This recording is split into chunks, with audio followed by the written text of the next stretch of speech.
Aujourd'hui, nous terminons la série de prédications que nous avons commencée en septembre. Cette série était proposée par notre union d'église et pendant cette campagne, on a exploré la thématique de l'écoute dans le livre de 1 Samuel. Parce que nous savons que Dieu parle, nous sommes invités à nous mettre à son écoute. Et alors, pour terminer cette série, nous allons regarder au Nouveau Testament. On sort de 1 Samuel. On va regarder au Nouveau Testament pour voir comment écouter Dieu en Église. On se trouve donc, là on va lire un texte où on se situe après la mort de Jésus, après sa résurrection. On est dans le livre des Actes des Apôtres et on apprend qu'après que Jésus soit monté au ciel et qu'il ait envoyé son esprit sur ses disciples, il y a plusieurs communautés qui se sont formées, plusieurs petites églises. La plus grande, c'était à Jérusalem, mais ce n'était pas la seule. Il y avait aussi au nord, à Antioche, dans une ville non juive, une église. L'église d'Antioche, elle était super dynamique, très vivante. Pour la première fois dans le Nouveau Testament, c'est à Antioche que les croyants sont appelés les chrétiens. Cette communauté nous donne un exemple sur la manière dont on peut écouter Dieu en Église. Et je vous invite à lire Acte 13. On va lire les 3 premiers versets. Dans l'église d'Antioche, il y avait des prophètes et des enseignants. Barnabas, Siméon, surnommé le Noir, Lucius de Cyrène, Manaën, compagnon d'enfance d'Hérode qui régnait sur la Galilée, et Saul.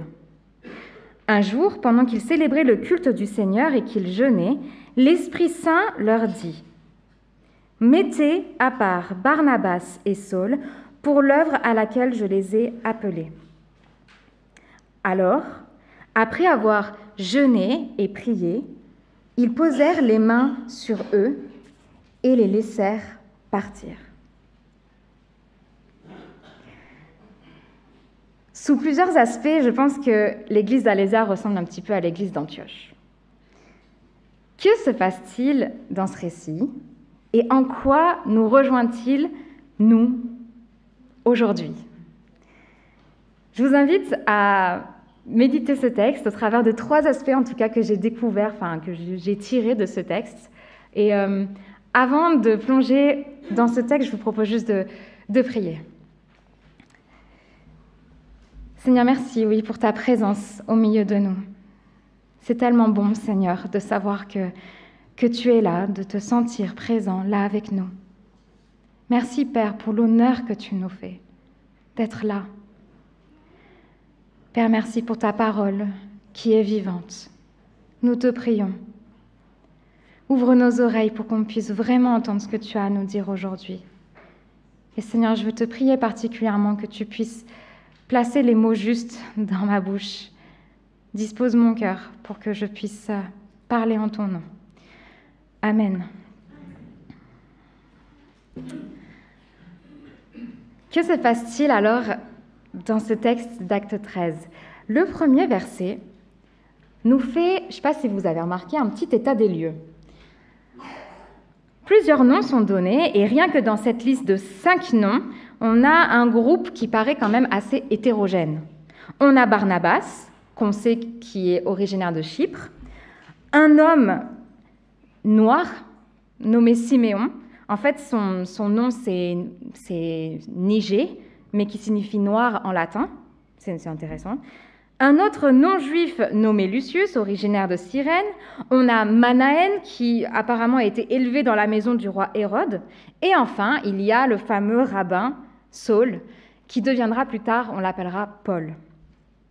On a un groupe fait d'origines diverses, que ce soit culturelle, ethnique et même sociale. Et encore, tout le monde n'est pas cité. L'Église est un groupe très divers. Et cette diversité est belle et bonne. Je suis reconnaissante de voir combien c'est vrai à Alésia. Oui, je vois des sourires. Si vous ne savez pas de quoi je parle, regardez un petit peu à droite, à gauche, et rendez-vous compte du groupe qu'on est en train de former. Si on devait faire une carte pour visualiser, par exemple, nos lieux de naissance, on remarquerait sans doute qu'on ne vient pas tous de Paris. On n'a pas tous grandi au même endroit. On n'a pas tous reçu la même éducation. Nous n'avons pas la même histoire, la même situation aujourd'hui. Mais on est tous là. Et moi, je trouve ça trop fou, en fait. Vous savez, des fois, je me dis que c'est un sacré miracle, quand même, l'Église. Dans quel autre contexte pourrait-on être tous réunis? C'est tellement une grâce. Grâce à l'Église d'Alésia, je connais plein de Congolais. Comme jamais. Je suis désolée, moi, dans ma ville d'origine, il n'y a pas de Congolais, je ne sais pas pourquoi. Mais grâce à la ville d'Alésia, je connais plein de Congolais. Grâce à l'église d'Alésia, je connais plein de gens qui font des métiers qu'avant, je ne savais même pas que ces métiers existaient. Il n'y a que Dieu qui peut rassembler un groupe aussi hétérogène, aussi divers. La diversité de l'Église, c'est le résultat de l'œuvre de Dieu. Cette liste-là d'Acte 13 présente ces personnes qui sont nommées comme des prophètes et enseignants. Ce sont donc des hommes qui ont reçu le don de recevoir des messages de Dieu et d'enseigner sa parole. Est-ce que c'est les seuls dons de cette Église? Non, probablement pas. Si ici seul ce ministère est mentionné, c'est sans doute parce qu'il sera question de ça après. Il va être question de recevoir la parole et il va être question de Saul et Barnabas. Ce premier verset me fait penser à une image. Alors, je préviens d'avance, toute image, c'est une image. Ça a des limites. Mais moi, j'aime bien les images, donc j'espère que ça va vous parler. Sinon, c'est dommage parce que ça va être pendant toute la prédication. J'ai cette image. Un voilier. L'Église, c'est comme un voilier. Pour que ce bateau avance, il faut déjà un équipage. Cet équipage est constitué de diverses fonctions. Je précise juste ici que j'y connais absolument rien en bateau et que je suis allée voir sur un site qui s'appelle « La voile pour les nuls » et qui expliquait que pour qu'un équipage fonctionne sur un voilier, il faut un barreur qui dirige le bateau, l'équipier de la voile qui ajuste la voile en fonction du vent, le numéro 1 qui s'occupe de l'avant du bateau, il y a le capitaine, il y a les équipiers du cockpit, il y a les techniciens, bref, toute une bande de personnes variées, avec des fonctions différentes qui font équipe. Paul, dans ses lettres, parlera de l'Église comme un corps. Et c'est bien la même chose que je veux transmettre ici avec cette image du voilier. L'Église, c'est comme un voilier. Aussi différents que nous sommes appelés à faire équipe, à être unis pour avancer ensemble. Et la première leçon que je retiens de ce texte, c'est qu'on est tous dans le même bateau. Mais vous voyez, parfois, inconsciemment, il nous arrive de croire que être chrétien, c'est ça. On a tous notre petit bateau à entretenir. C'est ma vie spirituelle, c'est mon Dieu, c'est ma Bible, c'est ma compréhension des choses, c'est ma relation à Dieu. Et on peut finir, oui, par dire « je n'ai pas besoin de l'Église, j'ai déjà Dieu ». Bon, vous m'avez déjà entendu le dire ici, je le redirai encore et encore et encore. Un chrétien sans Église, ça n'existe pas. Être chrétien signifie faire partie de l'Église. Pourquoi? Parce que la Bible nous raconte qu'autrefois, nous étions perdus. Mais aujourd'hui, Christ nous a retrouvés. Autrefois, nous étions morts, mais aujourd'hui, Christ nous a donné la vie. Autrefois, nous nous noyions dans notre péché, mais aujourd'hui, grâce au Christ, nous sommes des rescapés. L'Église, c'est le groupe de personnes que Jésus a sauvées. Et c'est pour ça qu'on est dans le même bateau. Notre diversité, nos différences doivent s'exprimer dans l'unité. Nous sommes un seul équipage. Il n'y a pas plusieurs équipages à Alésia. Nous sommes tous dans le même bateau, donc on doit apprendre à faire équipe ensemble. Comment ? Eh bien, commençons, de base, à apprendre à ne pas voir notre frère ou notre sœur dans l'Église comme un rival, mais comme un coéquipier. Pour faire ça, nous devons apprendre, je dois apprendre, à voir Christ dans l'autre. Si Christ vit en moi, alors il vit dans mon frère et dans ma sœur. Pourquoi je serais la seule à avoir Jésus qui vit en moi ? Dans notre diversité, faisons équipe en apprenant à voir Christ dans l'autre. C'est la première leçon de ce passage, on est tous dans le même bateau. Je continue avec ce deuxième point, le deuxième verset, dans ce court récit, on voit que l'église d'Antioche s'est rassemblée pour célébrer le culte et pour jeûner. Puis, le Saint-Esprit a parlé.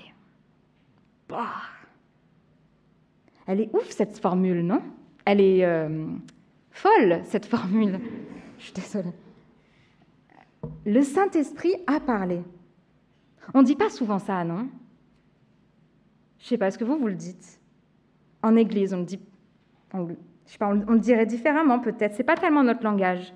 J'ai remarqué que dans nos églises, on peut soit avoir peur de l'expression « le Saint-Esprit a dit », soit en abuser. Donc, on va soit éviter d'affirmer que le Saint-Esprit aurait pu dire quelque chose de clair et net, et parfois se méfier de tout ce qui est trop spirituel, ou alors on va interpréter le moindre signe comme une parole évidente de l'Esprit. Mais comment savoir si ce que j'ai entendu vient vraiment de Dieu ? Comment laisser Dieu guider nos vies ? Comment être à l'écoute du Saint-Esprit ?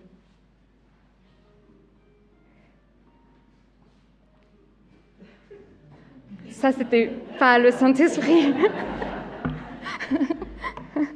Enfin, je pense qu'on peut dire ensemble que c'était pas ça. Alors, justement, c'est trop bien, c'est le lien. Je pense que, alors, pour répondre à cette question, il y a plusieurs, je pense, c'est un sujet, franchement, et on devrait se le poser ensemble, cette question, comment savoir ce que le Saint-Esprit est en train de nous dire ? Et je pense que d'après ce texte, on voit au moins deux choses, deux éléments. D'abord, le discernement dont il est question ici, l'écoute dont il est question ici, c'est une écoute qui est communautaire. Le texte reste sobre sur la manière dont le Saint-Esprit a parlé. On peut imaginer que l'un des prophètes mentionnés dans le premier verset a reçu une parole, qu'il l'a transmise au groupe et que ça a fait écho en chacun et ils en ont conclu que c'était le Saint-Esprit qui avait parlé. Ou alors, peut-être qu'ils étaient tous réunis et que d'un coup, ils ont tous eu la même parole en même temps.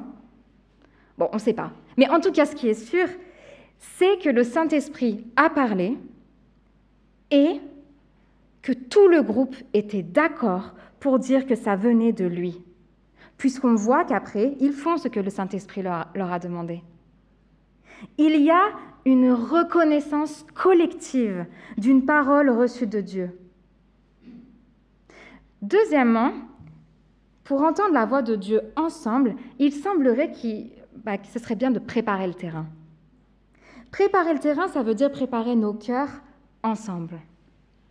S'il y a une diversité de dons et de ministères dans l'Église, il y a une chose à laquelle nous sommes tous appelés. Nous sommes appelés à adorer Dieu.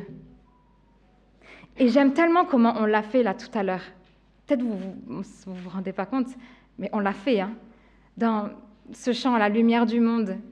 Je viens à tes pieds pour dire que tu es mon Dieu. Mais vous savez que quand on dit ça, moi je l'ai dit, mais on l'a tous dit en même temps. Désolée, j'ai pas des bons mots. J'allais dire c'est trop stylé, mais c'est ça, se mettre à l'écoute de Dieu ensemble, adorer Dieu ensemble. La communauté d'Antioche célébrait le culte et elle jeûnait. Alors, le jeûne, ici, fait référence à quelque chose de spécifique, en fait. Le jeûne souligne l'importance particulière du moment. Il semblerait que l'Église d'Antioche a jugé nécessaire de prendre un temps pour laisser de côté les exigences de la faim, pour se concentrer sur le service de Dieu, sur l'adoration et sur son écoute. Le jeûne ici, c'est vraiment un acte d'imploration. Ça témoigne d'une atmosphère de désir urgent. L'Église se concentre, elle focus, vous voyez, elle se centre ensemble d'une manière intentionnelle et vive à l'écoute de Dieu.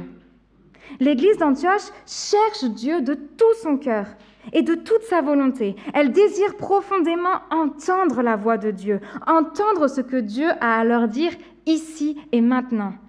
L'Église d'Antioche s'attend entièrement à l'action de Dieu. Elle ne veut que lui, elle ne veut dépendre que de lui, elle a soif de lui.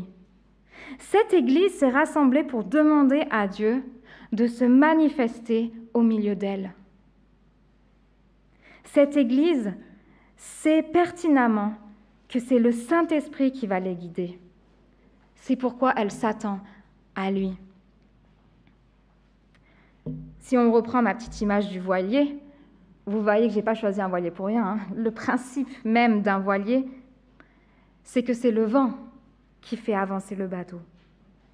Sans le vent, le voilier ne fait rien du tout. Tout comme nous, sans Dieu, nous ne pouvons rien faire. Dans ce petit récit, nous voyons que tout l'équipage est à son poste, à l'écoute du vent, prêt à répondre, à ajuster la voile, à se positionner pour prendre le vent dans toute sa puissance. Si l'Église est un voilier, c'est bien le Saint-Esprit qui est le vent. C'est lui, notre guide. Et là, vous voyez, je me remets en question, parce que j'ai réalisé que parfois je peux oublier ça. Peut-être vous aussi. Parfois, je peux voir l'Église plutôt comme ça. Un bateau à rame, où chacun est à son poste, en train de ramer, ramer, ramer. Et parfois, on va se dire, bon, on va où? Qu'est-ce qu'on va faire? Alors, on décide, on va se rassembler autour d'une table, on va réfléchir ensemble, et on peut se contenter, j'ai envie de dire, de faire de l'intelligence collective.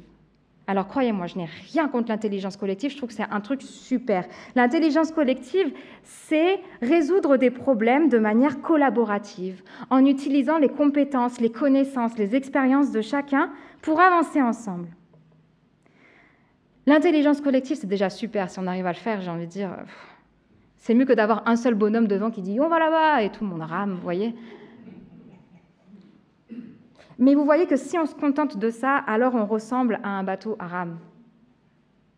Et je vois un risque à cette manière de faire. L'intelligence collective repose sur nos propres forces. Aussi passionnés et bien intentionnés qu'on puisse être, la mission de l'Église ne peut pas reposer sur nos propres forces. Amen à ça. Nous allons automatiquement nous fatiguer, voire être contre-productifs. Imaginez avoir le vent qui souffle fort à contresens et qu'on est là tous à ramer. Non, allez, on persévère, on y va. L'Église, elle est comme un voilier. Nous avons des voiles. Pourquoi ne les utilisons-nous pas? Ou peu?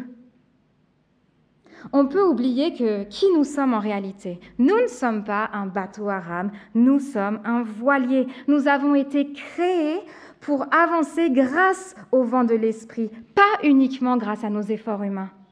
Et c'est là la différence que je fais entre l'intelligence collective et le discernement spirituel. La différence entre les deux n'est pas que dans un cas on réfléchit et dans l'autre on ne réfléchit pas. Hein. L'intelligence est présente dans les deux. Mais dans un cas, c'est l'intelligence de groupe qui conduit le bateau, dans l'autre cas, c'est le Saint-Esprit. Le discernement spirituel, c'est se reposer non sur nos propres forces, mais sur Dieu, sur son souffle. C'est œuvrer avec celui qui a dit « Venez à moi, vous tous qui êtes fatigués et chargés, je vous donnerai du repos. » Car mon joug est doux et mon fardeau est léger. Comment peut-on être au repos et avoir un joug et un fardeau en même temps? Se reposer sur Dieu ne veut pas dire ne rien faire et bronzer sur la plage. Ça ne veut pas dire être passif. Se reposer sur Dieu signifie se laisser porter par son esprit pendant que nous travaillons pour lui. Compter sur lui alors que nous le servons. Alors le discernement spirituel produira la joie. La joie de se savoir au bon endroit. La joie de voir le bateau avancer. La joie de participer à une œuvre qui nous dépasse. Troisièmement, et pour finir, ce petit récit sur l'église d'Antioche qui paraît insignifiant, c'est que 3 versets, c'est en réalité un réel point de bascule dans le livre des Actes des Apôtres et d'ailleurs dans l'histoire du christianisme. Il y a un avant et un après Acte 13. Après Acte 13, la parole de Dieu sera annoncée dans toute l'Asie mineure et l'Europe. C'est le début d'un nouveau chapitre, celui des voyages missionnaires de Paul. Et c'est certainement la 3e leçon de ce texte. L'église d'Antioche s'est rassemblée pour entendre Dieu. Et quand elle a entendu, elle lui a obéi. Le Saint-Esprit est clair, hein ? Mettez à part Barnabas et Saul pour l'œuvre à laquelle je les ai appelés. Après avoir de nouveau jeûné et prié, l'église d'Antioche envoie Saul et Barnabas. Ils obéissent à Dieu. Il faut juste dire que l'obéissance ici, c'est pas si simple. C'est pas une évidence. C'est pas facile quand même, mettez-vous à leur place, de se séparer de 2 ministères comme ceux de Saul et Barnabas. Ne vaudrait-il pas mieux qu'on les garde pour nous, pour notre Église? S'ils partent, comment est-ce qu'on va faire? En plus, où ils vont aller? Enfin, le Saint-Esprit parle, ok, mais clairement, il ne révèle pas tout le plan de route. Où vont-ils aller? Par quels moyens vont-ils y aller? Pourquoi faire? Avec qui? Et l'argent là-dedans? Qui va payer dans cette histoire? L'Église d'Antioche accepte de se soumettre au Saint-Esprit et obéit, parce que ce que le Saint-Esprit a dit n'allait peut-être pas... Alors attendez, je refais ça. Peut-être que le Saint-Esprit, la révélation de ce qu'il a dit, n'allait peut-être pas avec le plan de route qu'Antioche avait planifié, vous voyez. Peut-être qu'Antioche a dû modifier sa trajectoire pour pouvoir prendre le souffle de l'Esprit. Ça coûte, oui. Mais clairement, ça vaut le coup. Ça coûte à Antioche en ressources humaines, financières, mais peut-être aussi émotionnelles. Je veux dire, sur les Barnabas, c'était des gens de chez eux, c'était la famille. Ça coûte, mais ça vaut le coup. Leur coût, leur obéissance va permettre à ce que l'Évangile soit annoncé dans une 50aine de villes. Leur coût va permettre à ce qu'une 20aine d'églises soient implantées grâce au ministère de Paul. Jamais cette petite église d'Antioche n'aurait pu imaginer un tel fruit de leur obéissance. Jamais cette église n'aurait imaginé être un foyer missionnaire et un modèle, pour les églises primitives. Imaginez si Antioche n'avait pas obéi.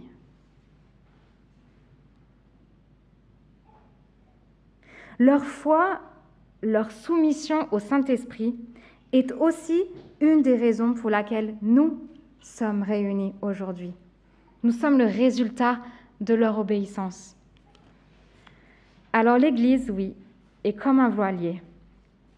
L'Église a été créée pour naviguer là où le souffle la conduira. Et vous voyez, très souvent,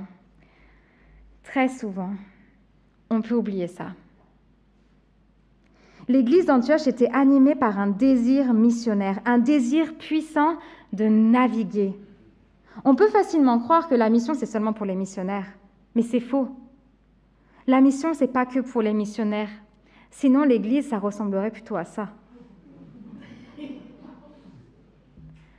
Vous voyez, là, je me mets vraiment dans le bateau.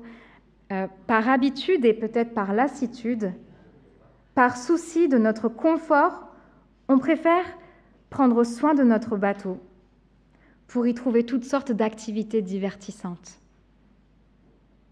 On peut confondre notre Église, l'Église qui est un voilier, on peut la prendre pour le Club Med. On peut parfois penser que le but de l'Église, c'est d'entretenir l'Église, de faire en sorte que ça tourne, que ça fonctionne. Mais vous voyez, nous n'avons pas été créés pour rester accostés. Nous avons été créés pour naviguer, pour aller chercher les brebis perdues, pour secourir les personnes en noyade. Il y a encore tant de gens qui n'ont aucune idée que Dieu les aime. Vous le saviez ça? Non, mais moi, des fois, quand je réalise ça, ça me tue un peu. Il y a encore tant de personnes qui courent à leur perte, qui cherchent le bonheur, les bénédictions, le sens de tout ça, les réponses, quelque chose de plus. L'Église est comme un voilier. Nous avons été appelés à aller, à quitter la côte confortable. Ça peut coûter, mais ça vaut le coup. Ça peut faire peur. Ça peut être déstabilisant. Ça peut bousculer nos plans de route. Mais ça vaut tellement le coup d'aller là où Dieu nous demande d'aller. Dieu nous appelle à vivre et annoncer la bonne nouvelle du salut. Mais attention, ce n'est pas parce que nous sommes des sauveurs que nous sommes appelés à aller. Vous voyez, moi, je ne suis pas un sauveur. Je ne suis même pas, allez, j'ose le dire, je ne suis même pas une chrétienne modèle. La vérité, c'est que je suis imparfaite. Je ne suis pas tout le temps heureuse. Je ne suis pas tout le temps gentille. Mais ce n'est pas parce qu'on est parfait, heureux, gentil, de bons chrétiens modèles, qu'on a tout compris sur la doctrine de la fin des temps, qu'on est légitime à annoncer la parole de Dieu. Notre légitimité à dire aux autres que Dieu les aime n'est pas parce que nous sommes des sauveurs, mais justement parce que nous avons été sauvés. Nous sommes des rescapés et Dieu nous envoie en tant que rescapés. Il nous envoie comme témoins dans le monde, comme signe de son amour.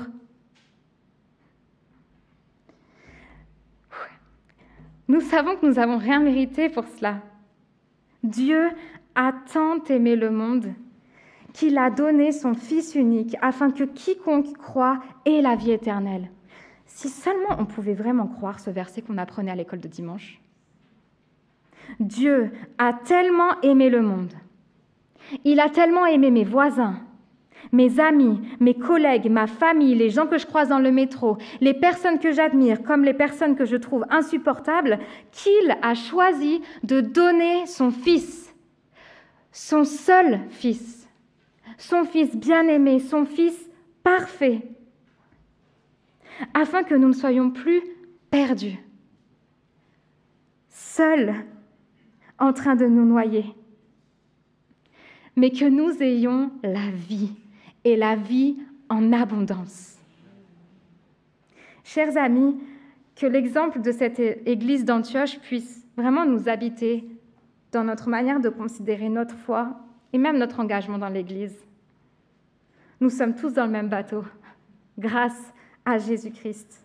Alors formons ensemble cet équipage à l'écoute du Saint-Esprit, afin qu'il nous guide dans notre quotidien, mais aussi dans nos choix qu'on aura à faire en Église, pour que nous puissions chercher et accueillir tous les rescapés que Dieu nous enverra.